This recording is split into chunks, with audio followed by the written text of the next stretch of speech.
It looks like you're good on my end now.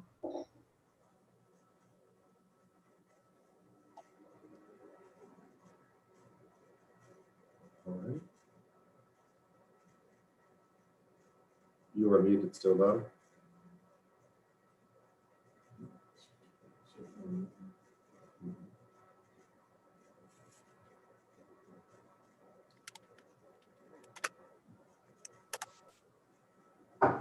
Good morning, everybody. Good morning. Morning. Yeah, welcome to the January 19th meeting of the Finance and Budget Committee. I'd like to call this meeting to order. Sharon has sent out our agenda. And the first thing that I see listed here is for the manager or Karen to update us on the information technology that we've been talking about for several months. Daniel, may I ask you to bring us up to speed there, please? Absolutely. We actually have a tremendous movement on our information technology side. We've been in talks with both VC3, who is of course, our IT provider, and also Spectrum Internet, who is our internet provider. And we are making cuts, or not cuts, but we're restructuring how we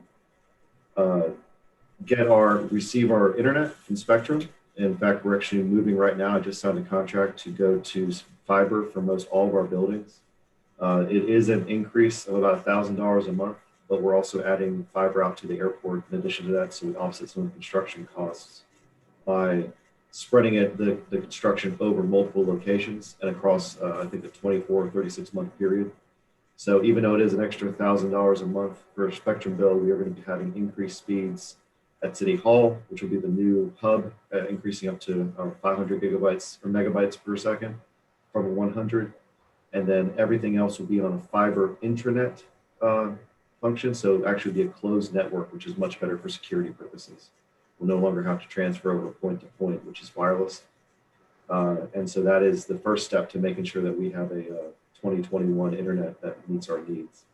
The second aspect, which is the savings, is with VC3.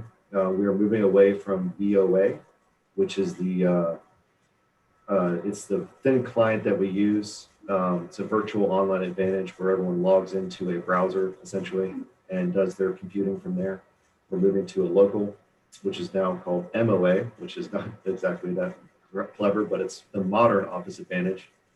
And we look to be saving close to between $50,000 and $70,000 a year just by making that switch and moving away from the thin client.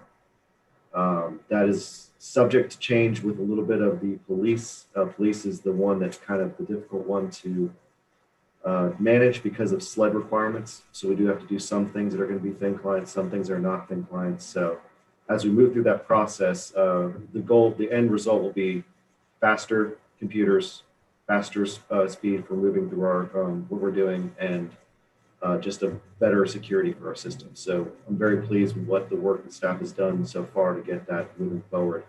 In addition to some other areas in IT, I do see some substantial savings that we can then apply to other areas in the budget if we need to reallocate some money. So it's all very good news on the IT front. Everyone should be very happy with that. And one last thing, just to mention, we also are looking at our phone system to upgrade that to more of a VoIP thing as opposed to the desktop phone or strictly the desktop phone. And so that will again enhance our ability to work with and reach our customers throughout the city. So it's all very good news as far as I'm concerned. Do you have any questions about anything with IT?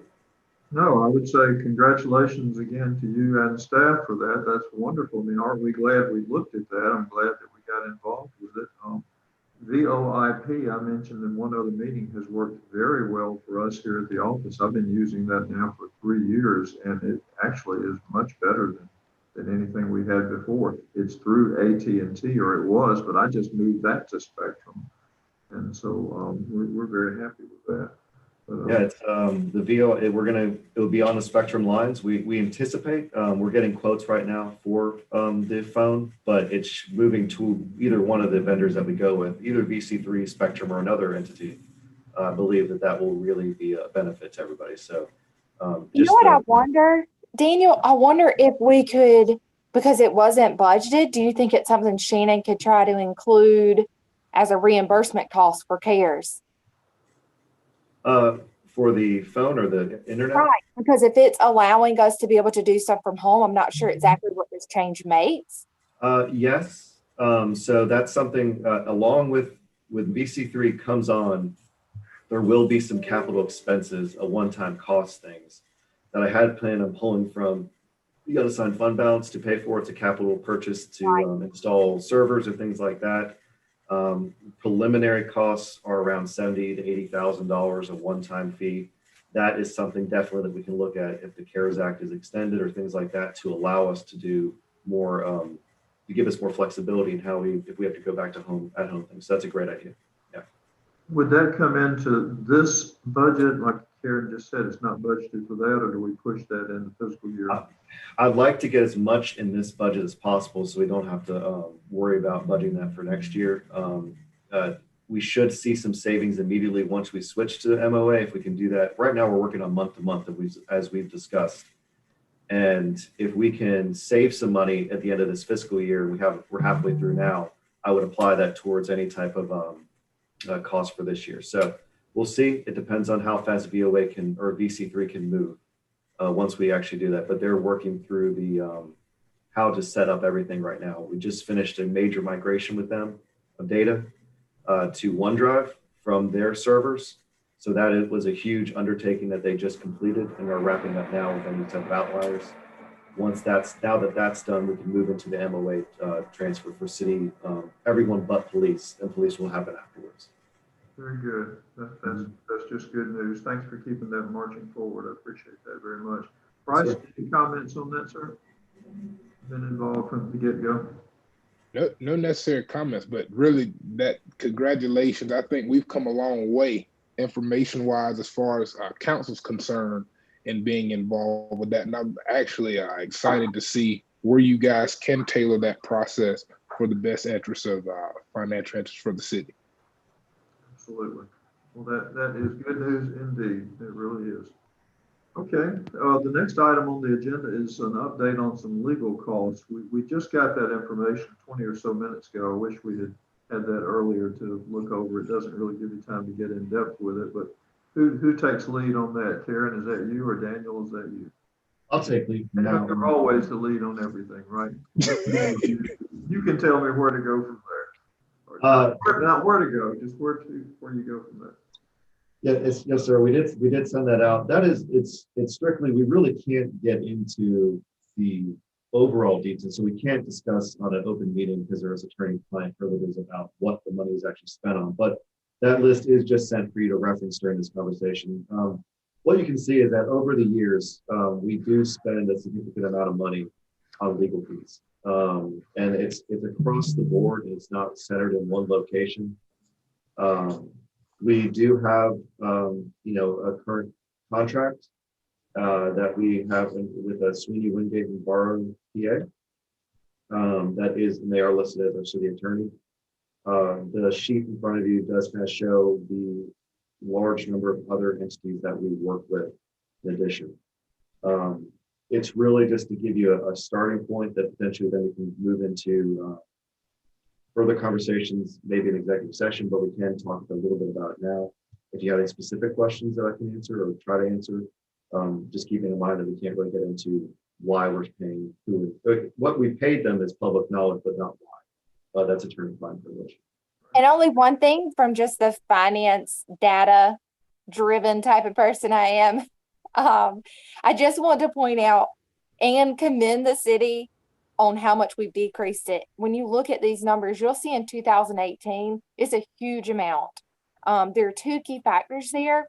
One was the closing on all the properties for the Canal District. That was a big expense. And then over 18 and 19, when you'll see some bigger numbers with Pope Flynn, that was around the water park. And also for the major financing deal we did, there was a lot of time spent to push that through. And those expenses, while they're here as a legal expense, those were included in the financing of the water park. So those weren't out of general fund for those. The biggest thing though is you'll see in 18, we spent 153 down to 56,000 last year, which is a 63% decrease since I started, I think in March 2017. So we've seen quite a decrease there. I think really our goal is about 50,000 each year for general fund. That's what I put in there. And last year we came in under at 42.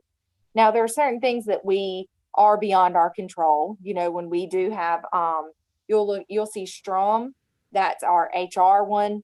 That's all of our legal costs that deal with HR, things like that, that are beyond our control. So this one, our goal was we tried to spend around 50. That's where I put us at. But this one is one kind of like a maintenance type thing. If we have a major issue come up, it is a little bit beyond our control on it. But in my mind, for general fund, I try to set that at about 50,000. Yeah. And you'll see when I say that, we did come in under last year because we were at 42. If you look at the bottom part, we broke it out by fund as well. So you have it by general fund, water, sewer, water park, sanitation, and canal. I guess as we councilmen still all learn what it takes to run a city, I mean, on one thing, it's good that it's reduced, and then you go, gosh, I wish we didn't have to spend $50,000 for legal fees. Absolutely, But right? there are So we things want in more running a every year. municipality that That's right. So I when guess. we came, I was like, we're spending a whole lot of money here, right? So it was an area we looked at and how could we cut that cost down? So it's utilizing prior contracts that we feel comfortable with, getting Amber in here, making those type of moves so that we can do contract review as much as possible ourselves, but understanding our limitations. It's just like with the labor costs and public safety, there's only going to be so much that we can cut. There's only so much that we can do.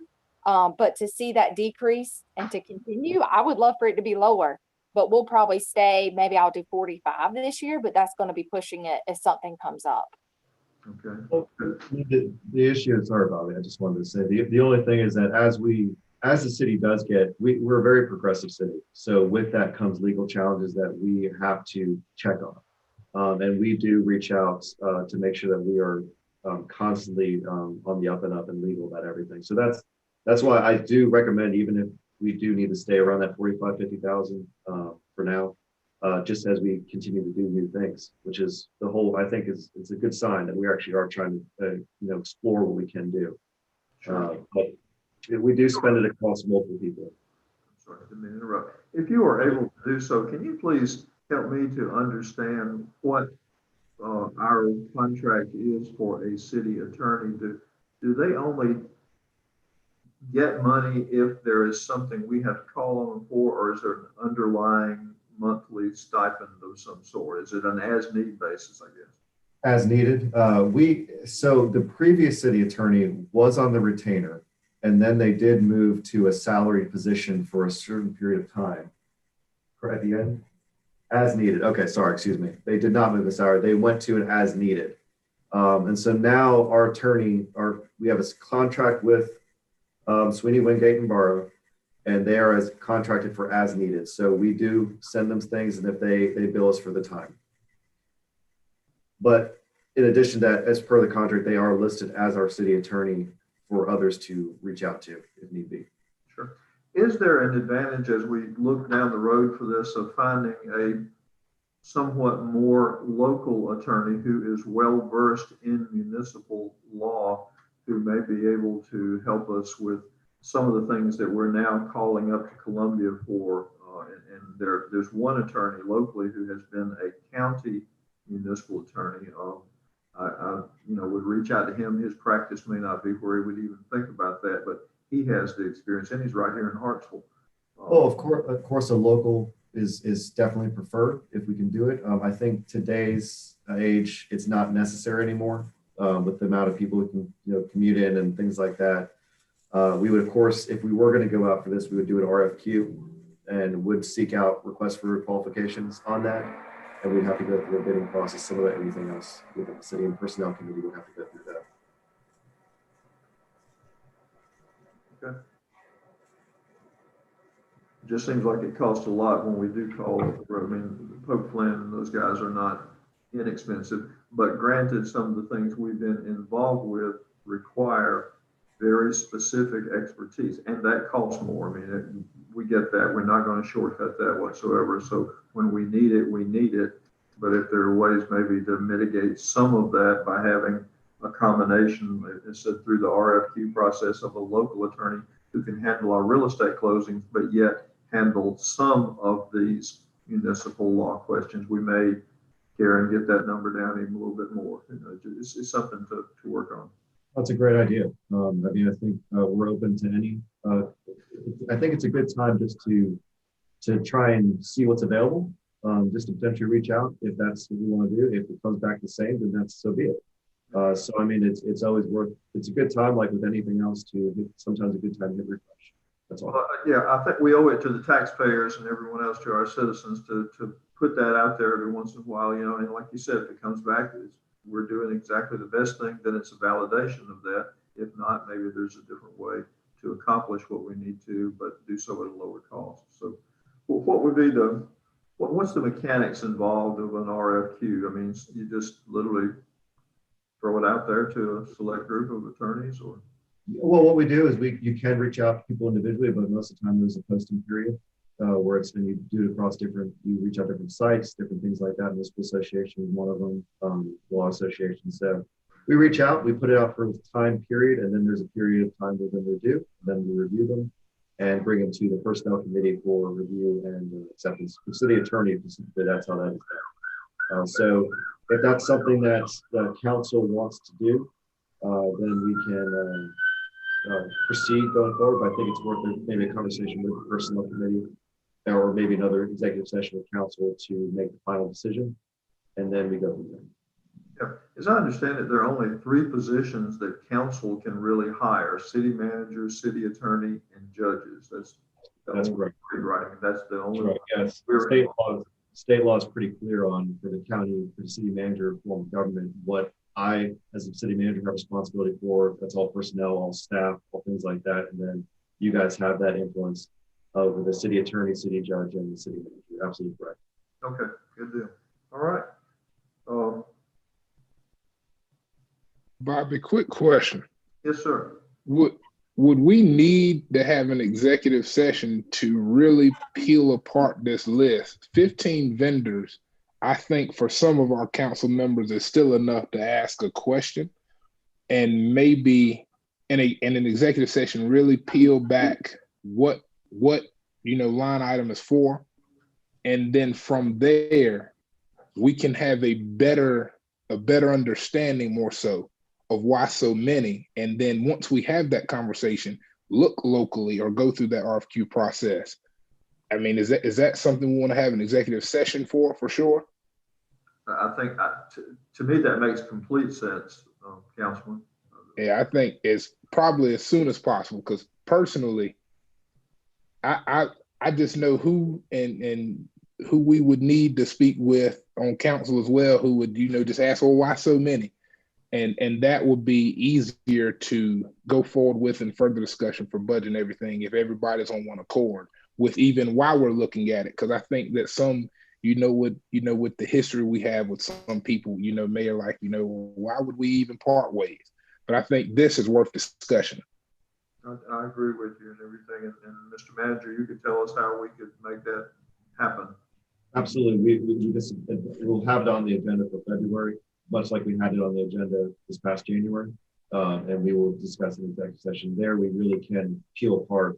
And it's not to hide anything. That's just attorney-client privilege that anyone can understand.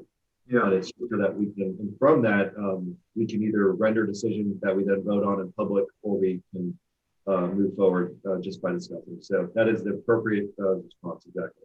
Well, it certainly is. Thank you, Bryson, for bringing that up, because I'm learning it every day. I have no reservations to say that I don't know a lot of this stuff. That's for sure. Okay. And it's interesting too with this list. There's 15 because of how far back we went. But what's interesting is, like, I think 5 of these are actually the same people, but they changed firms, things like that, right? But you're correct. Those type of things, the things I really want to say about why Pope Lynn or things like that, is definitely more geared towards an executive session versus this setting. But there is so much we could say about this list. but limited at this point. I do want to say that, though, that 5 of these really are the same people. So don't let that Something throw you else, off. And that's why something you'll else see to some consider. years Oh, where go they ahead. they had money and then it switched to 0. It's because they switched firms. So Okay. we just ran it by vendor to try to look at a full picture. And something else just to throw in there one more time, and it's just to be helpful with the conversation. Even though as needed basis where we call up a certain attorney or something like that to do things, when you enter into a contract with them, the pricing could actually be better. So we actually have examples from other cities of places that are more costly, offering more of a discount when they're guaranteed to have the work from you, as opposed to having to shop around. So there's a potential to some of these higher rate companies or law firms that would actually come in cheaper. So that's something we can talk about too, and I can share examples of contracts that other cities have with the attorneys in executive session and go from there. Well, it's certainly worth looking at that. The issues that come upon a city vary any given year. I mean, water park was, canal and different things like that. So we're not always going to have big issues there, but certainly we can look at that retainer type basis to see if it might be feasible. So good. Okay. All right. Any other questions or comments about the legal costs? Next thing on the agenda says economic development goals. That's very broad. As we just got through with our strategic session, council certainly has set up some priorities for economic development, and now the issue is how do we fold that into the budgeting year? We all agree we're too early into it. There's steps that Karen and Daniel have to go through over the next couple of months to meet with our department heads and figure out some things. As I noticed though on that sheet that one of you sent out this morning, or that we got this morning, the procedures appear to be the same we have used every year. We asked department heads to submit their budgets. There had been talk in several of our meetings over the course of the last year about maybe offering that up a different way, and that would be with the city manager and the finance director looking at a pool of money based on your experiences for each department, and then letting the departments manage to that amount of money rather than them applying to us and saying, this is what we need. And we go, well, no, you can't do that, can't do that. It's like, here's your bucket of money. If you want to really do this, you have to do some other things in that. Is that just not part of what we're going to talk about? I don't see any of that. It looks like the same thing we've always done. Well, and yes, we had talked, you had mentioned doing a pool of money, and I believe we talked about the idea that isn't really the best idea for managing the city. Giving the departments a pool of money to then manage themselves is not really something that we are prepared to do. We need to still go through the same process. I think the changes that's happening and what we're going to be doing, even though the schedule is relatively the same, we are increasing the number of meetings that we're having with department heads that Karen Sylvester, with HR director, and then myself have with them to then really flush out how we're doing things and open up how the money is being changed from what their requests are or things like that. So it does still need to follow the same process, but it will be opened up more transparent about what's happening. That's the change I would recommend right now to do.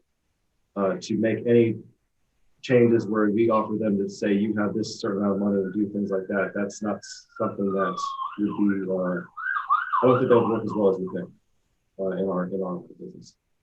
Well, I brought that suggestion up months ago, just as the way it is done in business and different departments. We even did it in banking. Like, if this was your department in banking, this is your pool of money. Now spend it wisely. Some people would foul that up. Some would get it right. We know that, but at least it gave them more, really, to be more accountability for this was their bucket of money to spend.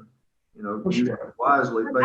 I want to point out, especially overtime, we always chide them about they spend too much on overtime, but overtime just has to be an expectation in there. I mean, they can't control a lot of those things, fire or police, but police especially. Well, I just want to point out right quick that in a way, they are given the opportunity, this bucket of money idea, because what happens is if they determine during the year that something is more important to them, they absolutely have the right, as long as we approve it, which I don't know when we don't, as long as they bring it to us and present it, that they do a budget transfer. So for instance, something came up with the fire department with Chief Burr, and he said, you know what? This is actually more important to me. He submits a budget transfer, we approve it, and Terry enters it in the system and moves it over within their budget.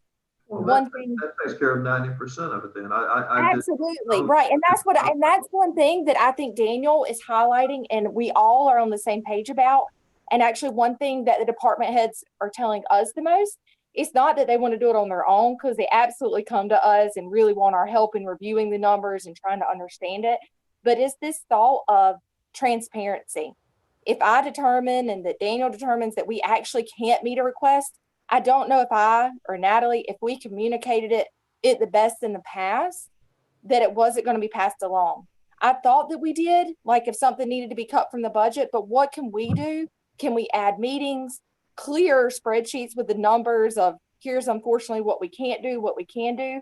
And one thing that you're not there for that, it's a monthly staff meeting, but what I do task and I really ask of the department heads is look at your numbers. Look at a 3-year perspective. If you don't ever meet your budget in the past 3 years, it's time we go back to the drawing board, because it doesn't help us if you still under budget each year. It actually hurts us because we can't budget your department correctly, and it hurts you. One thing we talk about every time is overtime. They told me that they felt like 25,000 was a reasonable goal this year, and I don't think it did work out. And so we're going back to the drawing board. But I do want to let y'all know that I've had those meetings in the past with them and said, what do you think is a number you can reach? I don't want to have unattainable goals in there because I want to meet all my goals. So it is finding the balance, but Daniel hit it head on. The biggest thing we're going to try to do this year is more meetings, more transparency, make them feel like they're fully educated in what we're doing, and just trying to better those lines of communication. And for our last staff meeting, I printed off a full expense report year to date, all departments. So to try to help them better understand, talked about the percentages that are included in it, how I look at it, to try to help them better understand the data. And I'm hoping that will lead to a better budget. But those are the type of concepts. I think Daniel are on the same page with it. And I will try to explain better the budget transfer process. Burr is very familiar with it and fully utilizes it. He's very good at it. And Russ comes to me a lot with it too. Jerry when he needs to. But Burr definitely understands his bucket of money concept with using budget transfers. That's wonderful. I appreciate that. And as Bryson was saying a while ago, those are the little things, Karen, that help to educate council. You talk about your staff meeting. Here's the transfer, just not a term I had heard us use before. So I wouldn't have gone down the other path. I mean, that is a good way to do it. You've met with them, you've gotten their numbers. Then as the year goes on, they have the ability to adjust it based on changing needs. That's it. I mean, that's all you can ask. But that communication of it is so important. And that probably is right now, that's these meetings leading up to the budget where you have the more meetings or just simply talking to them and just, like you said, everybody on the same page. That just cuts down on so many errors and everything. That's wonderful. So that's great. Yeah. The whole plan is to take the budget process and essentially open the book. And that is the whole plan, is to make sure that everyone is aware. There's going to be multiple iterations of the budget once we start getting into it that are going to come out, and it needs to be a constant fluid document for at least 2 or 3 months. That's going to change and ebb and flow as we go through it. But the point of that is to weigh what we can do this year and then start teeing up for next year's as we go. So we keep those needs in mind as we go. So it's I find it a very exciting process because it really is us trying to work through the needs of the city and do what's best for the citizens and spending that money wisely. So, but the point is that department heads are part of the process, not a party, not just separate from it. And that's exactly what I want them to feel like. And that's what I want. That's how it's going to be going forward. So Right. I think it was in this weekend issue of the Wall Street Journal, there was a talk about how revenues have done in municipalities, and especially small towns and cities, and that how many of us have actually fared better because the things people are buying are the things that are not exempt from the South Carolina tax. So many services and things are, but the food, the home goods, the clothing, all those things are, and we're actually benefiting from tax revenues on those. So, We're getting preliminary numbers right now, and our first kind of stab at revenues is actually pretty good. I mean, we're not suffering like other places are that have to rely like tourist towns and things like that. Although we do have tourists, we're not strictly relied on beach traffic. So we are actually in a fair better shape than I would say a lot of cities are, and that's not to say that they're suffering. We don't feel they're suffering too, but that's good. So we haven't had to cut any services. We haven't had to cut any jobs, which is just, I think, a testament to how the city's doing so far and how the citizens have responded to this pandemic and what they've done for our local businesses. There have been some that have had to shutter for now or are closing for now, but that we're in unprecedented times. But no, I think when we start getting into really diving into the actual revenue numbers and predicting what we, not what we want them to be, what they are, then we can really give accurate account of what we can do this year. yeah, there are still those unknowables out there, and we know that, but it's been less severe, at least to this point. Hospitality, we know heads and beds has taken a hit. We're not going to make that up overnight. Accommodations is the one that really did suffer. People are just not staying in hotels as much, and that's something that we're aware of, and we want to try and promote once they're coming out of this COVID thing. To kind of promote more of the weekend experience here, Yeah, to kind of promote more and things like that. And we can talk about that. That's actually getting into economic development goals. But those are things that we don't have to talk about necessarily money. We can talk about what our goals are for economic development. That's why I have Shannon on. To kind of talk through some things, but the point is, when we get through the budget process, it will be an open, transparent for everybody. Oh, and one thing I want to say before we get away from accommodations, it absolutely has been down. I would say it's 50% down this year. But when I look at our total budget, we're about 19 million to 21 million since we added the water park, and revenues is only 0.5% of my complete revenue, right? So when I look at our main sources of revenue, it actually isn't a huge loss. We hate it because we hate to see people here struggling in our businesses. It's not what we want. But when I look at the total amount, if I'm down about 100,000 on it out of 21 million, I'm thankful that our other areas that are our biggest pieces haven't struggled as much. sure. Well, it's the unevenness of this recovery. There are some people suffering greatly. That's right. That's right. So when I'm telling, we were nervous about, what we're going to do with business licenses, but I'm really interested to see because some people have flourished during this. And I don't know if we're going to have as big of a cut as we originally thought on business licenses. I don't know. So we have a really cool way that we're going to look at it that I've tasked. We have a finance intern working here now, and along with Terry, she's an accounting finance grad from Winthrop. She came from the water park. So we're excited. This is one of those good stories that have come from the water park. She was our assistant manager there. Exceptional, worked hard from our beginning season, and has already helped me with multiple things just in the 1 week she's been here to take a deeper dive into numbers. And this is one area that she's going to be focusing on for me is our business licenses. That is a big portion of our general fund. And I want to try to estimate that the best that we can for revenues. And it's a project that I have her working closely on. That's wonderful. That's great news. That is a good story. It's a very good story. We're excited to have her. She's great. She graduated top of her class from Winthrop with a 4.0, and she wants to live local. She lives in Terrell. So I'm excited to have her. Well, that is excellent. Daniel, you mentioned just now, sir, about Shannon is on. And hey, Shannon, we haven't heard from you yet. Are there things you want Shannon to talk about this morning, Daniel, or when we talk about goals? Or I'd like for if you want to. I mean, you had mentioned, and this would kind of flow into some of the low-hanging fruit ideas that you had posted before. We have some ideas, and that I think I kind of want the way scheduling or kind of setting this up is Budgeting for economic development is one thing, and we can certainly put money towards marketing things such as marketing for our Main Street, marketing for economic development, sending Shannon and myself out to really engage with developers and things like that. But then I think on the other end, we just have kind of the idea of what we're talking about in the strategic planning session is making it known the city is searching for ways to increase our economic development base and things like that. So I really just want to kind of just be a conversation, and I was going to let you lead it, Mr. Chair, about what you see or any ideas you want us to try and incorporate into the budget for this next fiscal year. Is there anything specifically that you're thinking of that we can try and move towards, or any of the other committee members or Shannon, and just kind of start there and then go from there, or any ideas you might have seen from other cities? Because we have some, like I just mentioned, trying to really promote our weekend experience, things like that to bring in tourism. But just to kind of have a conversation about it. What are our overlying goals? What are some things we want to see happen? And we talked about this in strategic planning, but maybe tying it more closely to the budget now.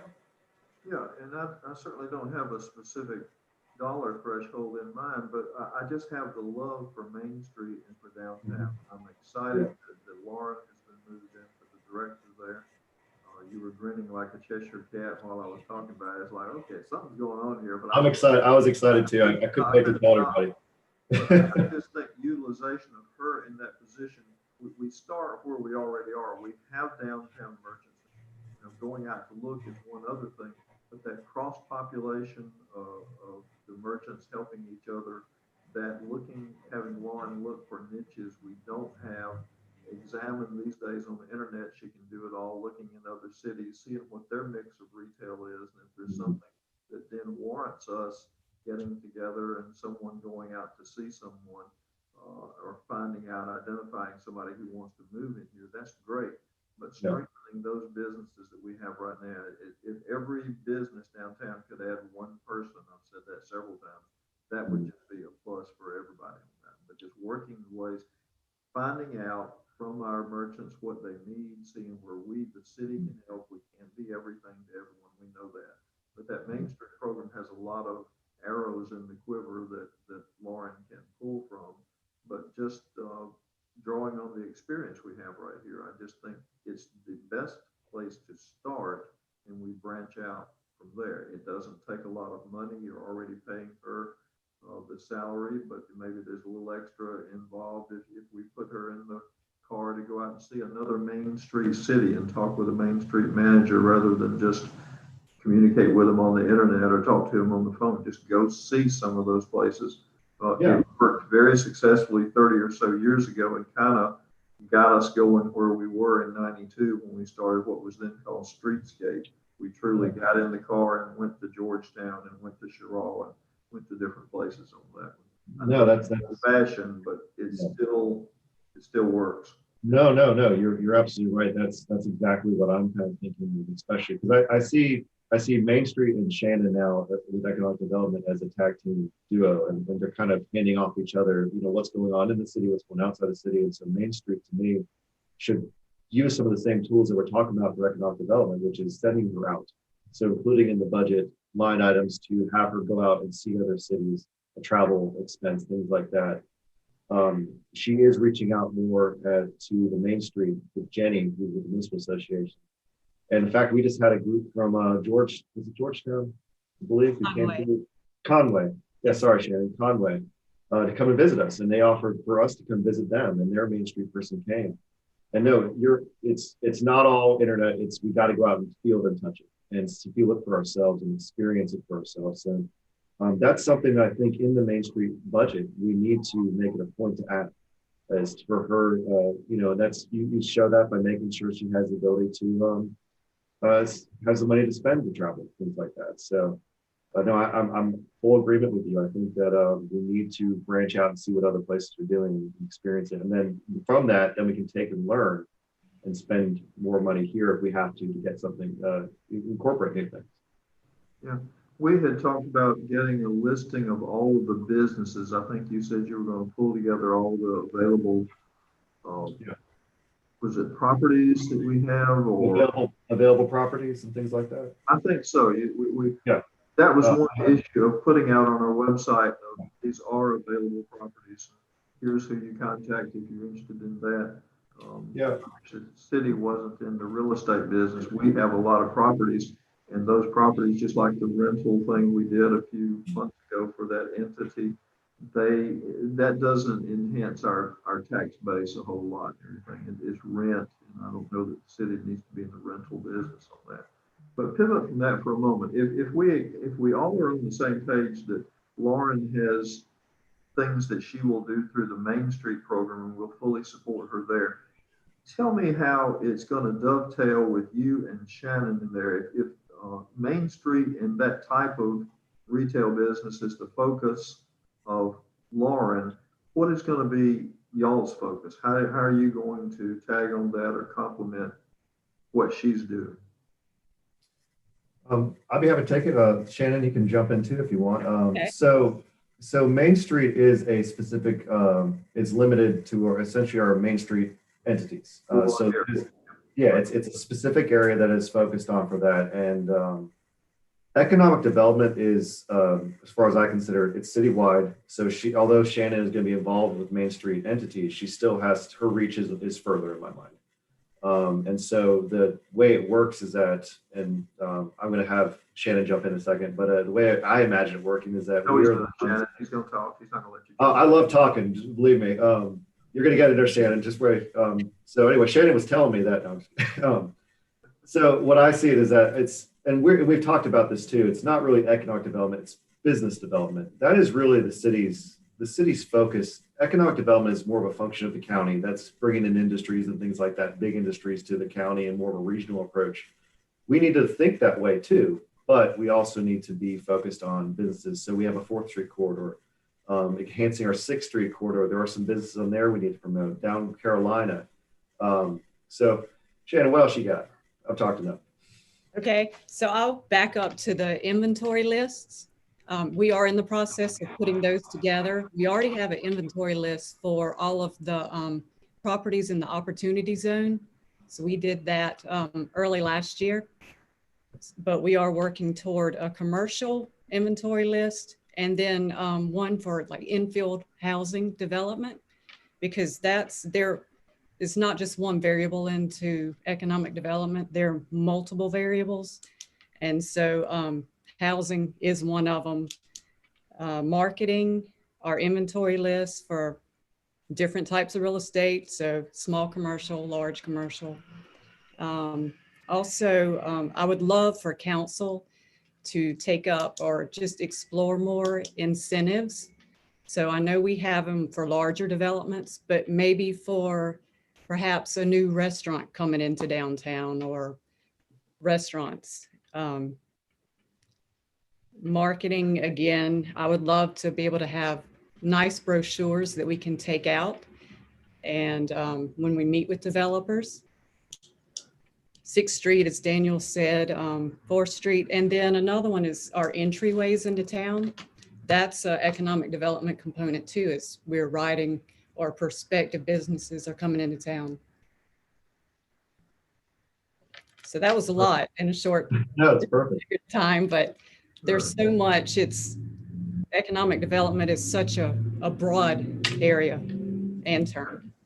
Good. Well, I love it being called business development. Again, economic development thinks to me, we're going out and trying to recruit the factory that's got 400 people there. That's wonderful to get those, but that's not our bailiwick and everything. It is filling in this town and rounding out the tax base and looking at where we have gaps and filling those, both in terms of empty buildings, but filling them with things that are meaningful in the whole grand scheme of the picture. That's our job. And Daniel, you hit it. It's business development.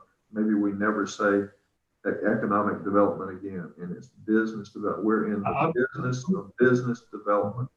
I'm teetering on name Again, change. Daniel, you validated our decision.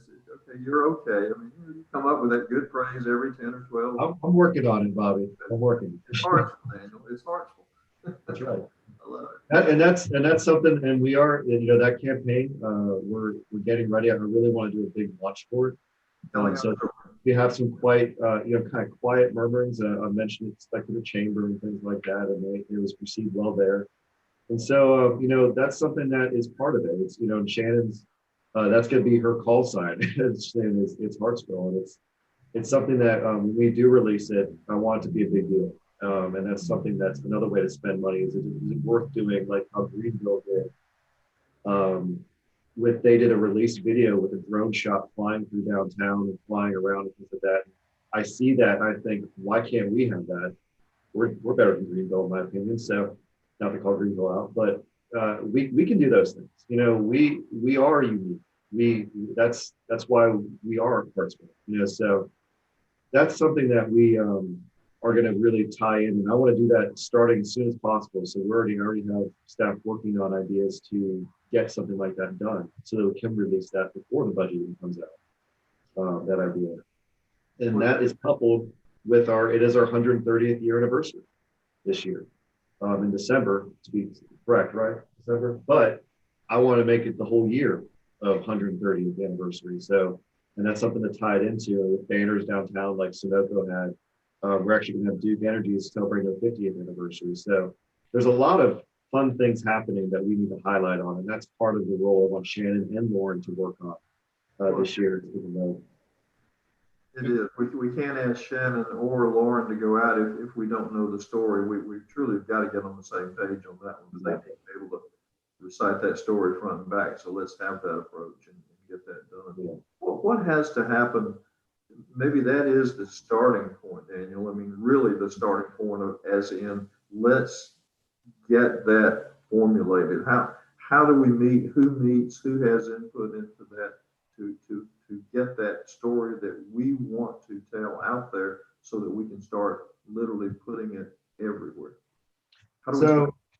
So the start, I think we started with the strategic planning session. That was where that kind of started, that conversation of, we talked about, setting our vision, but really during that second meeting, we talked about, instead of vision, we really should call it the story. And, we should call it the story of Hartsville. And I love that.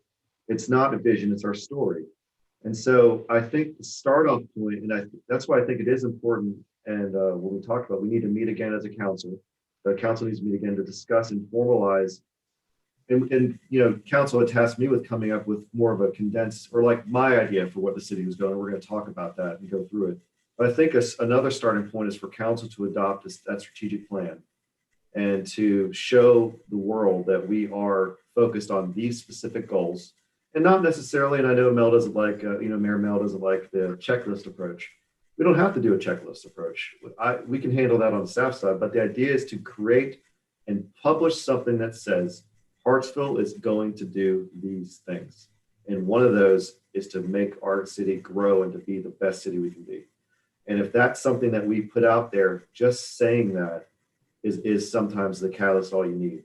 And then coupled with an economic development campaign or the business development campaign of It's Hartsville, we just hit it from every angle we can, and then it gets on everything.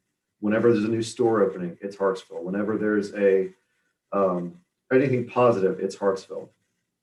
We want to tie it to everything. And I want bumper stickers made and those type of things. So that's how we do it. We start. It can start as a rumble, or it can start as softly, like we're doing now. There's no real right way to do it other than just do it. So I think that we have multiple ways to go forward. I think that we should, when council meets again to adopt a strategic plan, that's the kickoff for moving forward on this economic development, business development campaign. When would you see getting us back together for that? I hope to do so, time permitting, in February. Again, we just met in January. I already do have a draft ready to go, but I'm having Lauren, who also is our public information officer, review it, because she is a better wordsmith than I am. I'll say that. It's okay. And once she reviews that, we go through it and kind of bouncing some ideas off of some council members and staff to see what kind of comes back with, and then we'll meet again and discuss it. So I anticipate another workshop potentially in February, and then move to adoption in March or April. Mr. Chair. Bryce and I were talking about, things happen when we get together and talk. That's just the best thing in the world. Those sessions, I know somehow years we got away from work sessions. Well, that's fine. That's in the past. But just getting together, whatever that frequency needs to be, for meaningful discussion. There's no substitute. We govern better, we'll do a better job for the citizens if we're all talking. Absolutely. Indeed. No, I think the workshops are an excellent idea. Mr. Chair, let's go back for a quick second on a comment that Shannon made about exploring some incentives for smaller businesses. Daniel, do we have a legal realm of what can be discussed so we can kind of package it to council and say, hey, this is our think tank for this session? Because that's gonna really take some time, because every business needs something different. Yeah. And we've got to find one thing that's a common issue all of them face, but we need to know our legal ability to address, so we're not kind of off in left field of what can and cannot be done. So right now, Bryson, we do offer incentives if you do a certain threshold. And a lot of times it's for new businesses coming in, they have to reach a certain dollar amount essentially of investment. And then they trigger potential incentives like business license, impact fees. Is that what I'm saying? Yeah. It's different in every city. Sorry, I took mine from in Goose Creek. We used Hartsville, but we tweaked it a little bit. So I'm thinking Goose Creek in my opinion. But something we can do is look at expanding that to lowering thresholds for redevelopment, rebranding. If a restaurant wants to reopen or to put work into their business to enhance that area, then maybe it triggers a different level that council then has the ability to approve or not. That's really our role in that. There's not much. We don't give money to anybody. We don't get. There's nothing backdoor. It's all very open. What happens if a business comes in and they trigger a certain criteria that council approved, then they have the ability to come and request incentives from council, and council approves that in the plan. So what we can do is look at expanding that to lower thresholds, to offer it to redevelopment, things like that, to give maybe smaller businesses the chance to trigger some incentives, as opposed to the bigger ones that are going to come in and spend larger dollars. Okay. Did I say that right, Shannon? Is that right? Yes, and our threshold currently is $1 million. It's not hard to reach $1 million. It really isn't when you're coming in and redoing a business. I say that, but I think other businesses, it would benefit if we lowered that for certain criteria. Yeah, but I think that's almost bass backwards, to use the old phrase. Again, you want to find ways to reward people who are already here. We'll give the store away, so to speak, to somebody coming into town. It's like those offers you get, I see on the telephone, on the TV. If you subscribe to Spectrum or whatever, you get these great offers and they give you free phones. And you go, well, why don't I get that? I'm already your customer. Well, no, this is just for new people.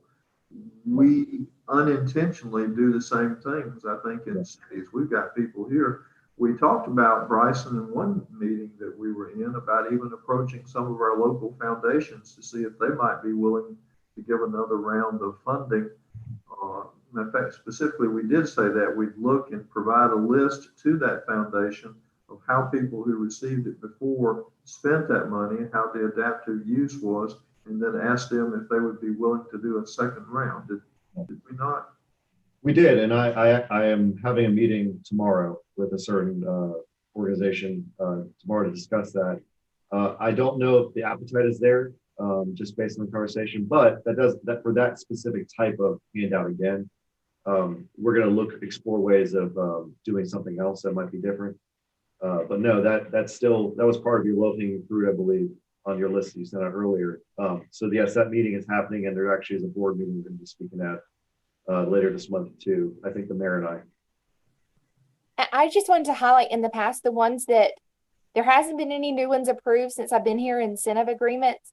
But as Shannon noted, there is a $1 million threshold. There is a calculation that would be the justification for it. Also, I just wanted to point out, for those, we don't waive fees. We always do a reimbursement. Yeah. So they would get their business license, and then we would do maybe a reimbursement of 50%. They pay for the tap fees, and then we would do a reimbursement. And the reason for that is that due to our bond ordinances that we have around hospitality and utilities, we can't waive fees. So it is, there are the legal realm, which Bryson spoke to. There are certain things we can and cannot do. That is where finance would come in and be involved on this. Also, one thing in the past, that is difficult is that when we've done one and a company is not meeting those expectations, but what they've agreed to in the ordinance, it can get a little bit complicated there, and it's something to consider because you're trying to find the balance of, unfortunately, it didn't work out for them, but per the ordinance, we're supposed to either stop or they're supposed to provide back those funds, and that's been some uncomfortable conversations when we get to that point and y'all develop it, because absolutely we would love to see the smaller ones because the thresholds are higher. Those are some things that are complicated that staff deal with, and that it's just the full picture of it, that when we get to that and we have those conversations just to talk about. I don't want that to be left out as kind of the long term of what it means when we approve one of those. And that comes with the vetting of the thing, and you know, right. Staff, we can certainly handle if someone doesn't meet the things, we can certainly handle that. That's right. You know, I'll just Do we put clawbacks into any contract like that? Any incentive we get, does it have a clawback provision if you don't? Yes, they're required to pay it back, and we just have to go. We take care of that on our side. That's right. I think that the benefit outweighs the risk, though, because in the end, if we can, Bobby, I agree. I mean, it is. For the technical term is ass backwards, because you are not rewarding people who have been loyal customers, and I think that we can do better, and that's why Shannon and expand who's already here. But you got to find out what they can do to you know, they obviously have a clientele who's supporting them. Yeah. How can we make them better? I'll draw back on Main Street again from years past. We had facade grants, we had low interest loan pools, we did different things there that are just, you know, pretty state of the art. They're not tough to administer and all. There were criteria for that. But just getting back to the idea of letting the merchants know, first of all, that we want to help them on that. See, and again, you got to ask them what they need rather than us come up with it. I mean, I think that too is backwards. It's one thing for us to say, this is what we're going to give you. But if we haven't tied that to the real need, then what have we really accomplished? You know, we first got to find out what people need and try to do that in an efficient process and not get so drawn out on that we get bogged down and don't do anything. Absolutely. My one thing on council is, you know, just my year and a half so far is we talk about a lot. And that's good, but then sometimes that's all it is. We don't get down to it. We have great ideas, but our follow through sometimes is lacking. That's why you always got to roll the sleeves. That's It's new administration. You know, it's all new. So we are moving. There we go. We are moving forward. That's good. Did that answer your question, Bryson, about what we can do? Perfectly. Good. Okay.